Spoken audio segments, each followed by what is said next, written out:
a lot of natural resources available to us are free, right?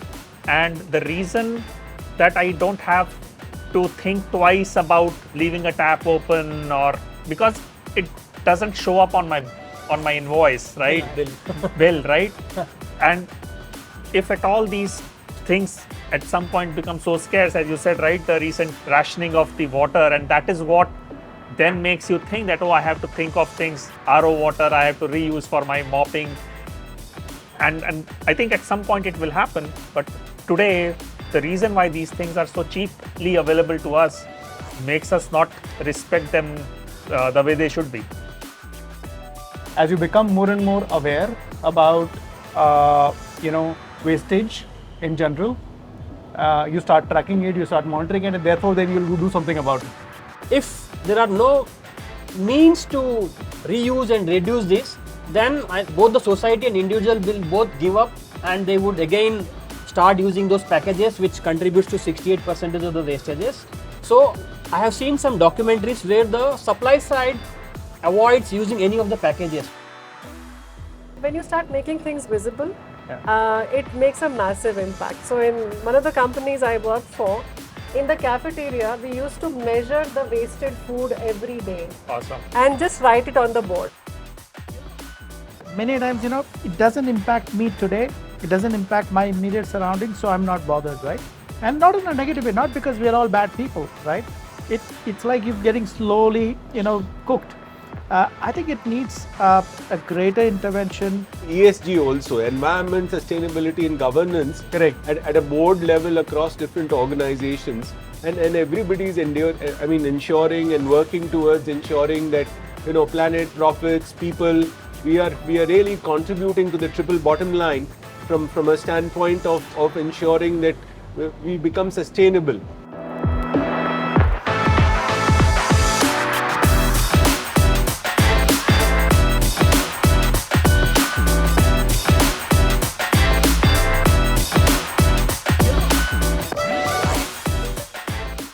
Good evening, and thank you all for volunteering on discussing the topic zero waste. I will set the context so that we have an idea of the point that we would like to discuss. We'll begin with sharing our understanding of zero waste.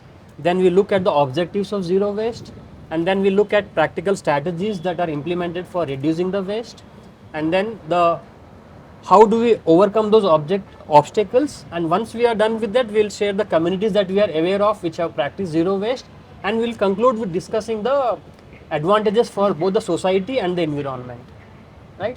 So I have heard the word zero waste that it was used for the first time in 1973, and it meant that you either avoid using the waste or eliminate the waste so that the resources can be conserved. With this, I think we can share our understanding of zero waste and its objectives. Well, yeah, I think as you rightly said, I don't think it means literally zero waste, but it means how do you consciously cut back, avoid waste, and also eliminate waste, and how do you build practices, how do you build methods that are more sustainable, and that kind of puts less burden on our ecosystem and the society at large, right? I think that's my understanding of zero waste. Okay.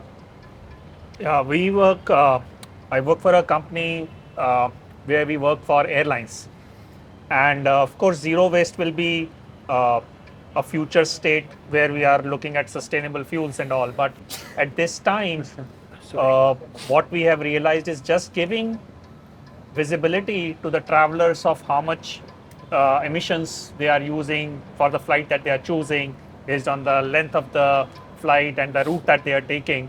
That itself has generated a sense of responsibility from the travelers, that even though the prices might be a little costlier, but we have seen patterns where people have, once they know what impact it has for the options they choose, they do behave responsibly and contribute to this.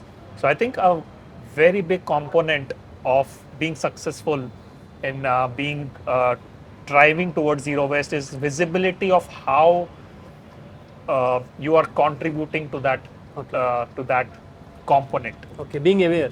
Being aware, I think that's one big area to work on. I think all of us are discussing about zero waste in a context of living. I think our organizations, we have different connotations of zero waste. So being working with a technology company, we have a concept of zero waste design, right? So it's about how do you design most efficiently and most sustainably, right? So I think the context of zero waste potentially can be applied at multiple levels, right? So in the personal space, potentially for me, it is minimalistic living, Yeah. right? But at the same time, as you look at organizations, potentially it becomes zero waste design, it becomes sustainability, climate awareness, and how do you kind of reducing the carbon footprint, etc. Right? So I think as a from a zero waste and implementing zero waste perspective, I think the more we evolve, waste tends to kind of multiply anyways, right? So it's about, if we really need to kind of go towards zero waste, potentially we need to start kind of going back to our roots, personally at least.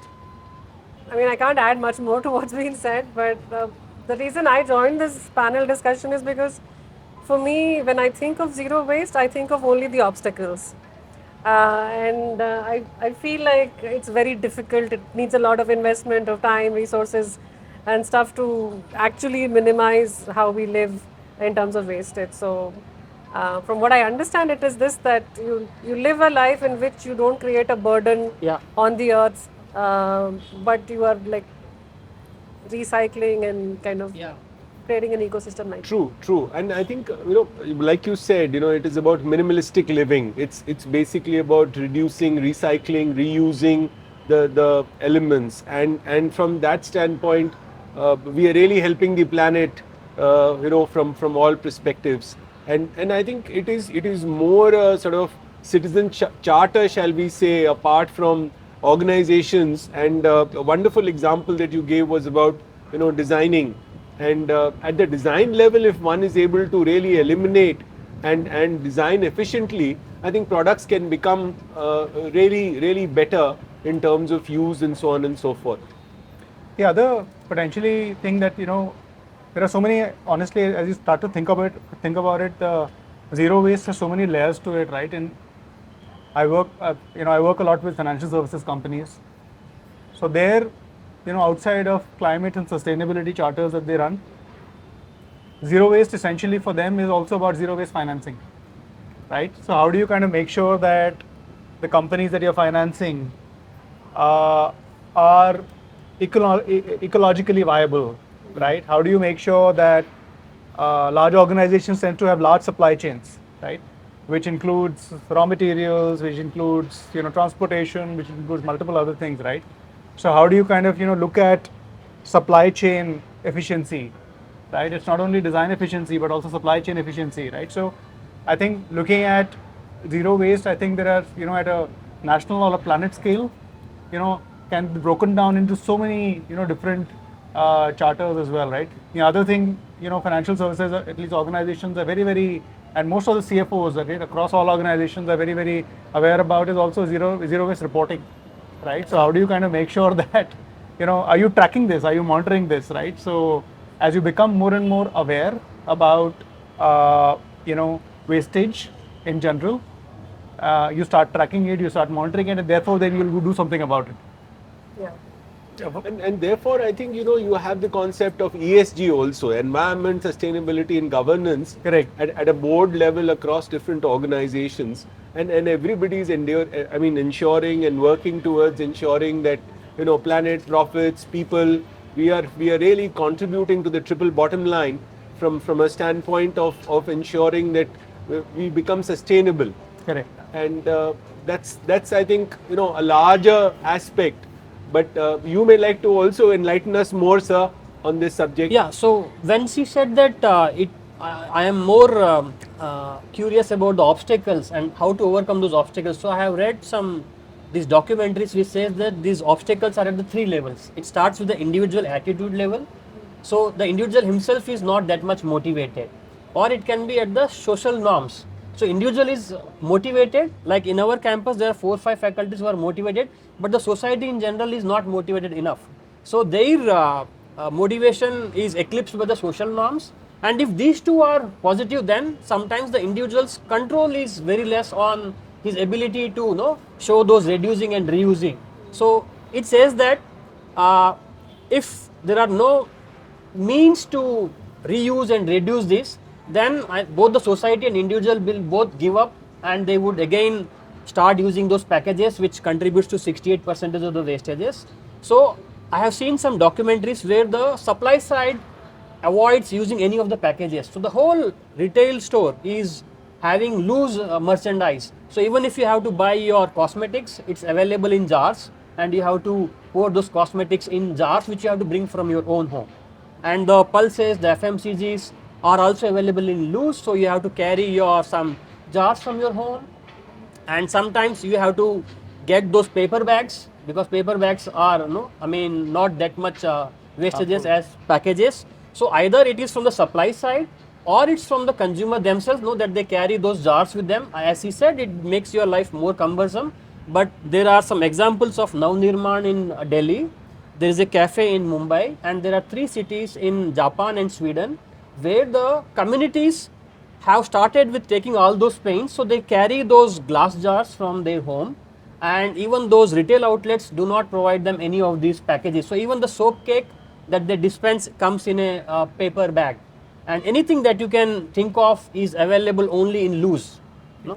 So that's a very good example, and those people confess that initially it was very hard for them to imagine, but then with time they have adapted to these things, though it comes at the cost of, as you said, going back to those primitive roots. But if you have to give back a good society for the next generation, we have to take the burden, because we had misused these resources to that extent that now we have to kind of give up our comforts and sacrifices. Yeah. So I think that, as he rightly said, you can address this problem, or it needs to be addressed at multiple levels, right? Yeah. And there's always this collective bias, right? Oh, this is way beyond what we can do. What can I do as an individual, right? And I strongly believe that there's a lot that each of us can do as individuals, right? And personally, for me, I give more credit to my wife than me.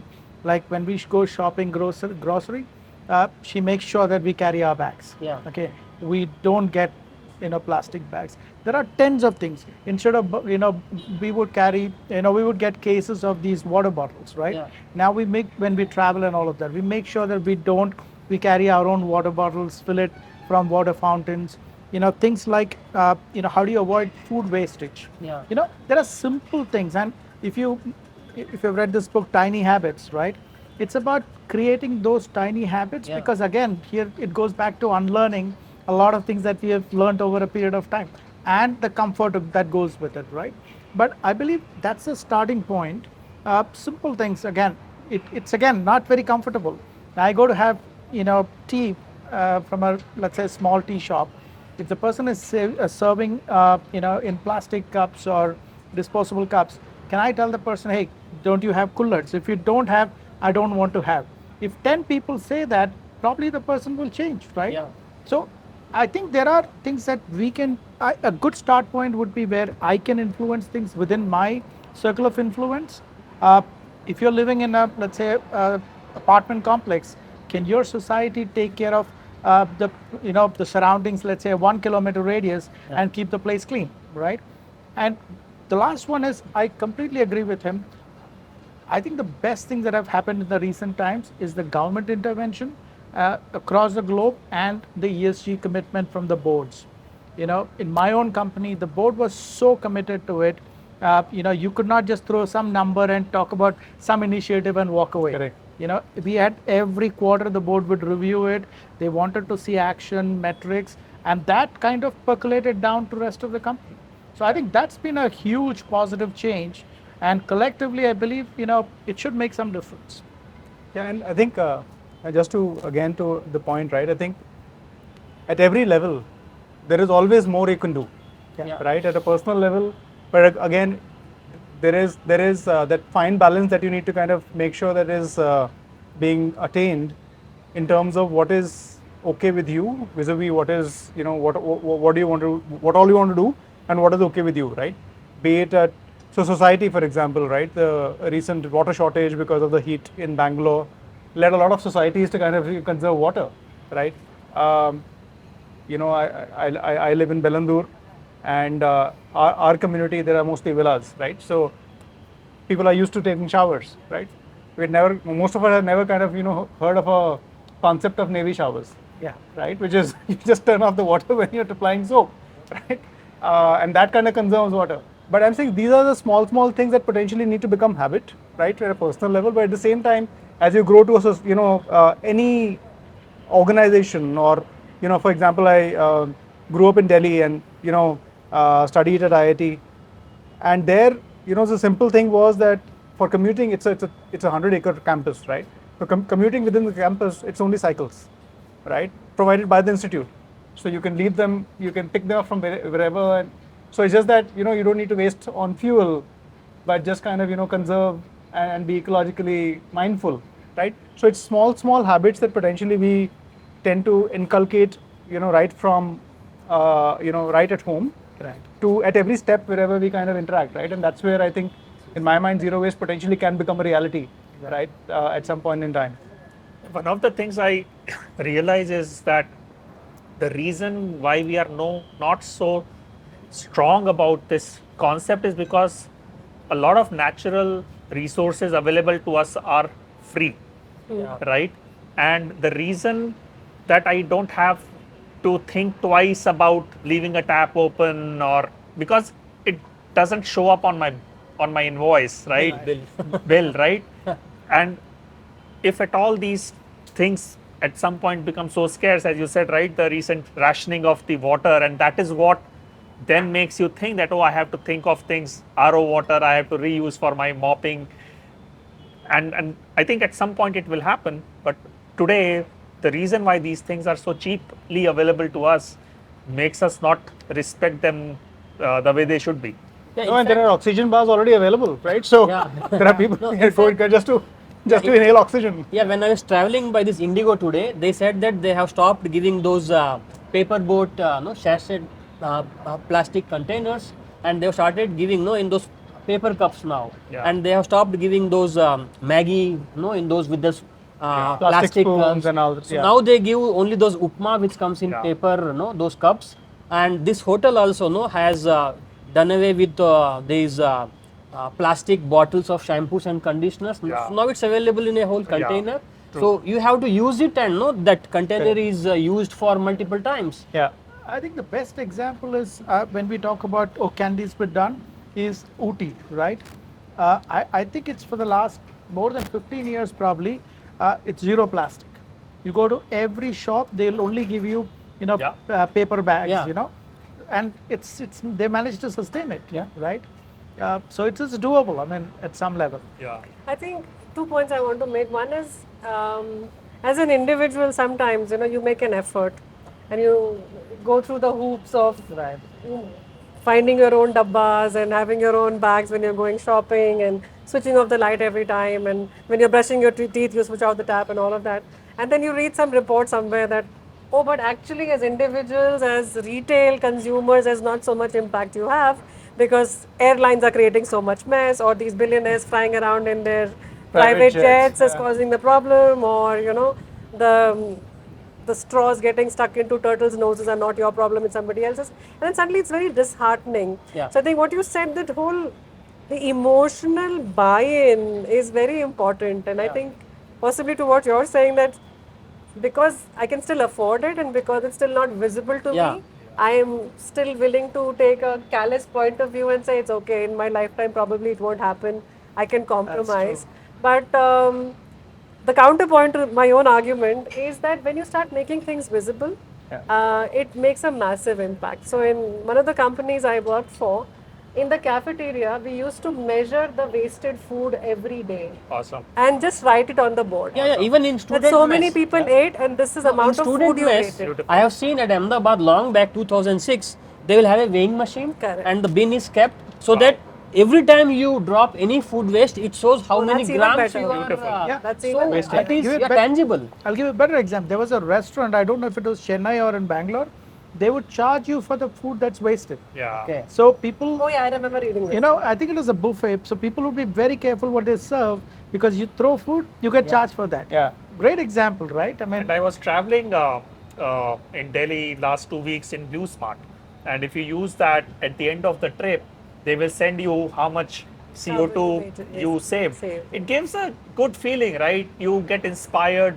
Oh, next time also let me try this, and if this is not available, then I will go to the other option, right? So gamification plays a good role, as you said, right? Looking at those numbers, and to continue on your ESG, right? So I have seen that ESG sometimes remain in classrooms, right? Yeah, and on they papers. decide what people should do. It doesn't work.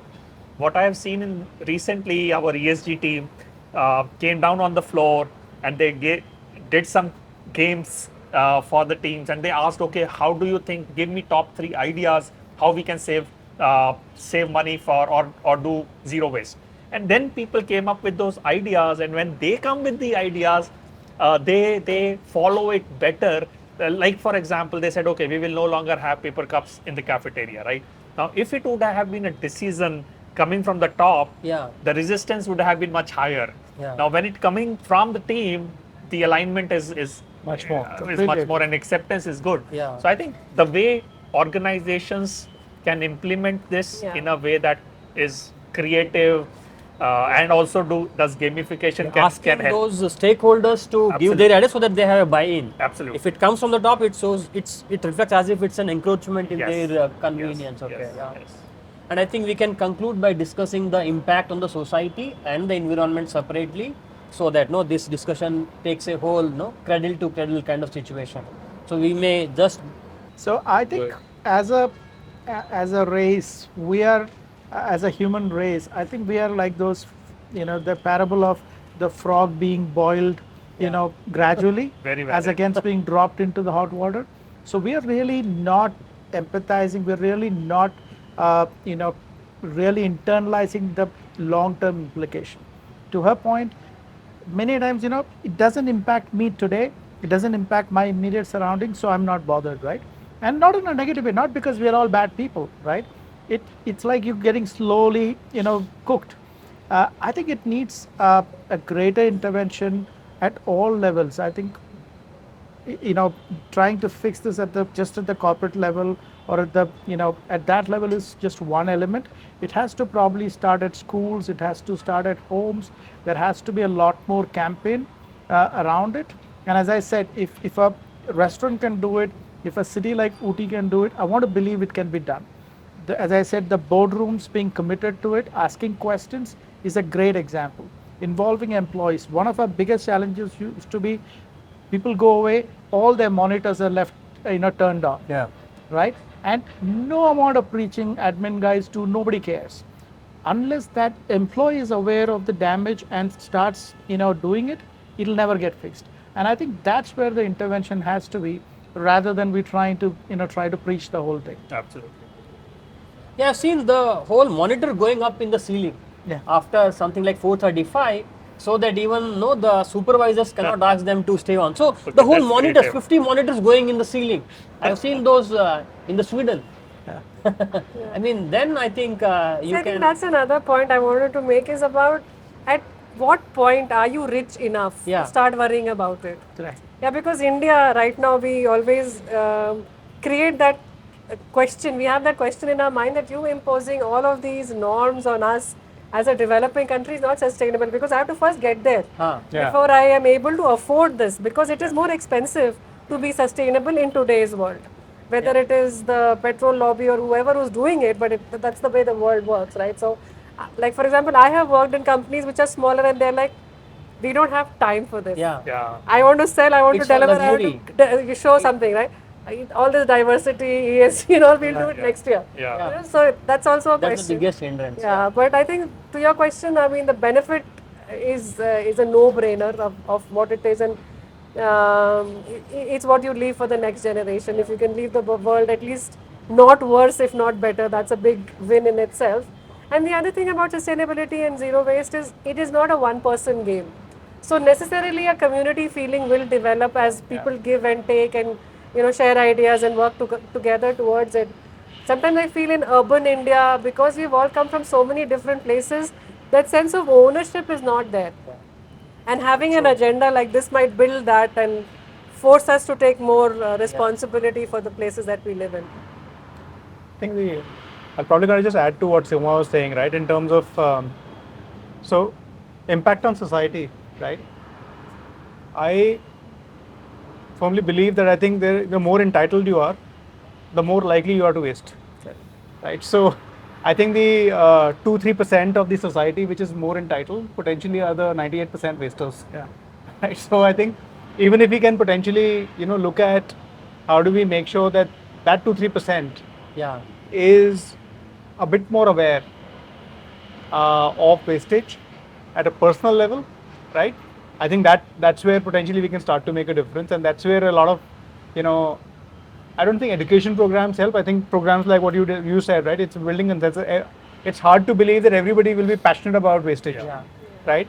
But at the same time, as long as you can build consensus on a few small ideas which have a large impact, that starts to kind of change societal impact. Yeah, and I think I can rephrase what he said. No, like the communication should be as if it's a participatory rather Exactly. than it's more an mandatory thing. Correct. Because this generation doesn't accept those kind of mandatory things, instruction. No, even the kids would rebel. Correct. So if it comes from their own, mouth, then they would be more in the frame of mind to accept those interventions. I would like to add, actually, there is also merit in some top-down legislation. For example, the example of Sweden you're giving, it's because the government mandated. Of like I lived in Europe for a while, and suddenly there was a mandate that every FMCG company had to reduce their packaging by 30%.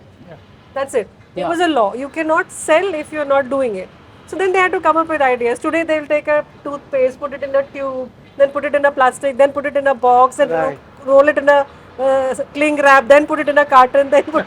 So it's like you just take away 3 layers, and that's 30%, right? So I think there is a place for legislation, and there is a place for bottom up as well. And bottom up, I think it's more about also that what does success mean? Because ultimately it's all about wastage, like you said. The affluent society vis-a-vis like a country like Bhutan, they talk about the happiness quotient. So somewhere perhaps moving to sort of things where really we are concerned and really about minimalistic living. Hopefully that will reduce wastage, but we have a long way to go because we are influenced by the West big time. So it's just not possible. Yeah, so the 3 cities which I observed, 2 in Japan and 1 in this Sweden, they also talk about the black gold. So they call compost as a black gold because it is black in color, and it's gold because it's good for the agriculture. So for the environment, the compost which is of wet waste is considered to be a black gold. So that's the benefit for the environment, and as we discussed, for the society, it's about living a better planet for the next generation. So over there, I think there is the concept of smart cities which is being rolled out, and in the smart cities, there are twin cities which work with each other to really improve the cities and so on and so forth. I am aware that in Saudi Arabia they are making a new project called NEOM, where it is being made where it is being made like a smart city. Anywhere to anywhere you are able to go. So 1 square kilometer city. So that essentially, because in that kind of a model, everybody is forced into a different kind of an environment, and you are sort of living in that way. Yeah.